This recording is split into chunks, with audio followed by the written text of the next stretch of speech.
여러분들 혹시 보이스피싱에 대해 어떻게 생각하고 계신가요? 보이스피싱? 아니 요즘 날이 가면 갈수록 이 새끼들 수법이 치밀해지는데 어떻게 해결할 방법이 없나? 뭐 이렇게 생각하고 계신 분들이 많으실 텐데요. 이게 진짜 화가 나는 일이지만 매년 다양해지는 신종 보이스피싱에 당한 사례가 끊이지 않고 나오고 있습니다. 지난 2021년 한 해 동안 보이스피싱에 당한 사람들의 피해 금액만 보더라도 총 7,744억 원이 넘는다고 하죠. 그런데 이 보이스피싱이라는 것이 언제 어디서든 교묘한 방법으로 사람들을 속여 전화 사기를 치는 거잖아요. 이들이 사용하는 대표적인 수법으로는 가족과 지인을 사칭한다든지 정부와 금융기관을 사칭한다든지 원격 제어앱 설치 유도 등이 있죠. 뭐 이런 수법만 보더라도 충분히 보통 내기가 아니구나 라고 생각할 수 있지만 최근 중국에서 금융당국에 신고 전화를 걸어도 보이스피싱 조직으로 연결되도록 하는 악성앱까지 등장했다고 합니다. 만약 이 악성앱을 깔게 된다면 금융당국에 신고해도 보이스피싱범이랑 통화를 하게 된다고 하죠.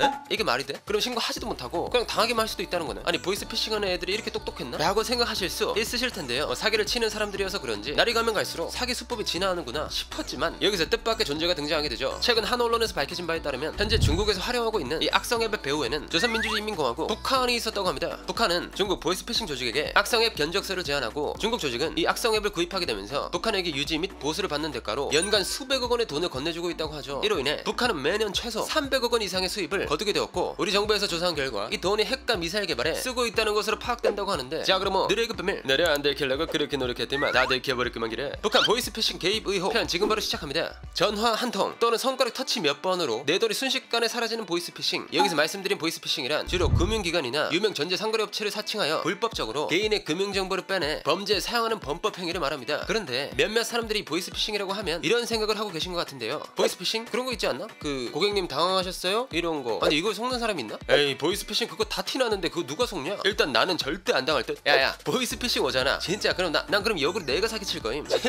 제발 나한테도 제발 좀 걸어줘라 제발. 됐다 인마 그냥 신고하고 말어. 뭘 역으로 사기를 쳐 라고 할 뻔 나한테도 제발 와라 내가 좀 장난 좀 치게. 이렇게 보이스피싱을 대수롭지 않게 생각하고 계신 분들이 있을 겁니다. 뭐 이 범죄가 처음 나왔을 때 어느한 조선적 말투가 상징이었기도 하고 갑자기 돈 입금해라 뭐 해라 하는 수법은 나 범죄자예요 라는 티가 너무 많이 나니까. 그러나 현실에서는 오히려 생각과는 달리 보이스피싱을 당했다는 사례가 점점 증가하고 있다고 하는데요. 아무래도 범죄 특성상 장소와 시간의 제약을 받지 않는 데다가 스마트폰 보급률 증가 등의 이유로 보이스피싱범들이 늘어나고 있는 영향이 크다고 하죠. 경찰청 등 여러 기관에서 조사한 전화금융사기 즉 보이스피싱 피해액을 살펴보게 되면 보이스피싱이 가장 활발해지기 시작했던 2017년에는 2,470억, 2018년 4,040억, 2019년 6,398억, 2020년 7,000억, 2021년 7,744억이었다고 합니다. 아니 보이스피싱 다 티나지 않나? 아무리 수법이 교묘해졌다고 해도 왜 이렇게 많이 당하는 거야? 라고 생각하시는 분들이 계실 텐데요. 이렇게 보이스피싱 사례가 증가하고 있는 이유는 최근 보이스피싱범들이 사용하는 수법이 점점 더 진화하고 있었기 때문이었습니다. 가장 대표적인 피해 사례로는 먼저 타인의 메신저를 해킹하거나 모르는 번호로 가족, 지인을 사칭하는 수법이 있다고 하죠. 이 수법 같은 경우에는 가족인 척 자신의 핸드폰이 고장났다고 하면서 액정 수리하는 금액을 달라, 내가 신분증을 두고 와서 신분증을 좀 찍어달라 등의 개인정보를 요구한 다음 자금을 빼내가는 수법으로 알려져 있습니다. 그리고 이 피해를 예방하려면 실제 가족, 지인이 맞는지 직접 통화를 하거나 돈을 달라고 해도 정확하게 확인이 되지 않는다면 송금하지 않아야 한다고 하죠. 그 다음 사례로는 정부, 금융기관 등을 사칭하는 수법인데요. 이 수법은 정부 및 금융기관에서 보내는 공지사항인 것처럼 문자를 발송해 어떤 사이트로 유도를 합니다. 그리고 개인정보를 입력하게 만든 뒤 예금 등을 요구하는 형식이라고 하죠. 요즘 또 코로나19 방역 문자도 뭐다, 지원금 신청해라, 간편 대출 신청해라, 개인정보가 유출되었으니 피해를 확인해라 등의 문자가 많이 오잖아요. 사실 정부 및 공공기관과 금융기관에서는 어떤 일이 있어도 금전 및 금융정보 등을 요구하지 않는다고 합니다. 때문에 출처가 불분명한 인터넷 주소는 클릭하지 않는 것이 이 수법의 피해 예방법이라고 할 수 있죠. 이 외에 또 다른 수법으로는 원격 제어 앱 설치 유도가 있다고 합니다. 이 수법 같은 경우에는 결제 허위 문자를 발송한 후 수사기관을 사칭해 개인정보 유출을 빌미로 원격 제어 앱을 설치하도록 유도하는 것이죠. 만약 이 수법에 속아 넘어가게 된다면 보이스피싱범들이 계좌에 직접 접근해서 돈을 빼갈 수 있다고 하거든요. 그러니까 어떤 경우에서라도 앱 설치 요청은 절대 수락하지 않는 것이 피해 예방법이라고 할 수 있을 것 같습니다. 만약 앱을 설치했더라도 즉시 삭제하거나 비밀번호 및 금융 관련 회원가입 입력은 절대 하지 않도록 조심해야 한다고 하죠. 뭐 이런 수법들만 살펴봐도 최근 보이스피싱범들의 수법이 날이 가면 갈수록 진화하고 있다는 것을 알 수 있잖아요. 그런데 최근 중국에서 지금까지 상상도 못했던 또 다른 수법이 등장했다고 하는데요. 바로 악성 앱 수법. 이 수법 같은 경우에는 문자나 전화로 모바일 대출 신청서 작성을 요구하면서 보안 프로그램으로 위장한 악성 앱 설치를 요구하게 된다고 합니다. 만약 이 수법이 통하지 않는다면 택배 주소가 맞지 않는다고 하거나 택배를 반송해야 한다면서 택배사를 사칭한 악성 앱을 설치하게 만든다고 하죠. 그렇게 이 수법에 속아 넘어가 악성 앱을 설치하게 된다면 보이스피싱 조직이 피해자의 휴대폰에 설치된 악성 앱으로 휴대폰을 조작할 수 있게 됩니다. 이때 피해자가 조금 이상한 낌새를 눈치채고 수사기관이나 금융기관으로 확인 전화를 걸어도 그 전화가 보이스피싱범에게 연결되어 피해자의 연락처 등 개인정보를 빼갈 수 있게 되죠. 또 이 보이스피싱 수법은 발신, 수신 번호를 조작할 수 있어 최근 많은 피해 사례가 등장하고 있는데 이 악성 앱 기술 배후에는 우리가 예상하지 못했던 존재가 있었다는 것이 밝혀졌다고 합니다. 그 존재는 바로 그래 우리 조선민주주의인민공화국의 기술이다 이 말이야.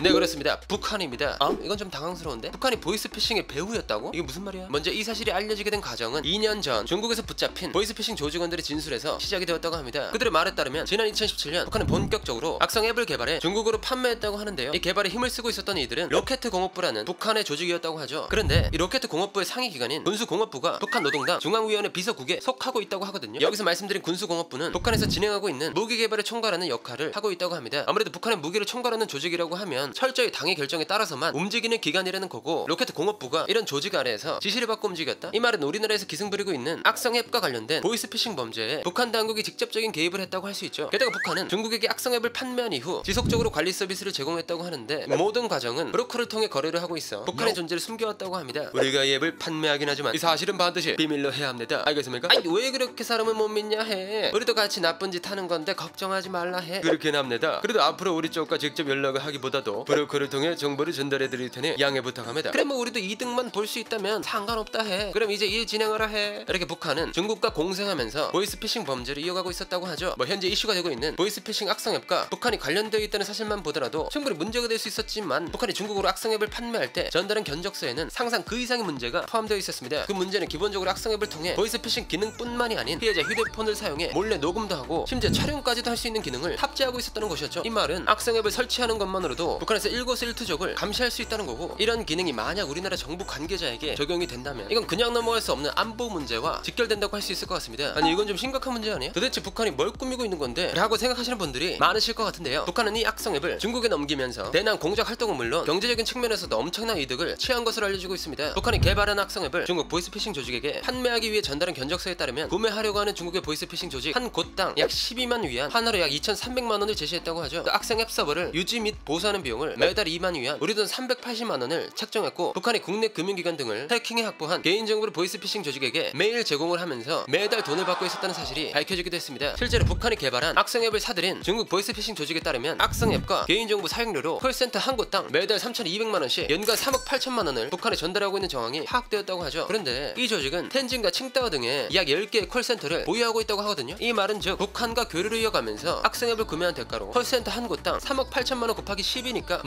매년 약 40억 원에 달하는 금액을 북한에 송금하고 있었다는 겁니다. 또 우리나라 정보 당국에 따르면 이런 식으로 북한과 거래하는 조직은 약 100개에 달한다고 하거든요. 이로 인해 중국 보이스피싱 조직들로부터 매년 최소 300억 원이 넘는 금액이 북한으로 들어가고 있다는 사실이 밝혀지면서 이 악성 앱은 북한의 주요 외화벌이 수단 중 하나로 파악되고 있습니다. 그리고 여기서 중요한 것은 이 악성 앱을 개발한 조직의 이름이 로켓공업부라고 말씀드렸잖아요. 뭐 이것부터 조금 많이 꺼림직하다는 생각이 드는데, 우리 정부가 파악한 결과 북한의 악성 앱 판매 및 관리로 벌어들인 수입은 북한 핵미사일 개발에 직접적으로 사용된다고 보고 있다고 합니다. 아니 북한 입장에서는 1년에 적어도 수백억 정도의 외화가 벌리고 있으니 최소한의 부품 정도는 조달할 수 있을 정도의 돈이 벌리고 있다는 거고, 인민들이 먹고 살긴 힘들어도 무기 개발 투자는 할 수 있을 정도의 금액이라고 생각한 거죠. 이렇게 북한은 중국 보이스피싱 조직과 협업 관계를 유지하면서 수입을 벌어들이고 있고, 우리나라 국가 안보에 위협적인 행동을 하고 있는 것으로 파악된 현재 우리 정부가 조사한 것이 모두 사실이라면 하루빨리 이 문제를 해결할 방안이 필요할 것으로 보입니다. 자, 그럼 무고한 많은 사람들이 보이스피싱범들에게 사기당하지 않는 날이 오기를 바라면서 오늘의 1급 비밀 마치도록 하겠습니다. 다음에 또 다른 이야기를 담으시려 1급 비밀 파일을 들고 다시 찾아오도록 하겠습니다. 감사합니다.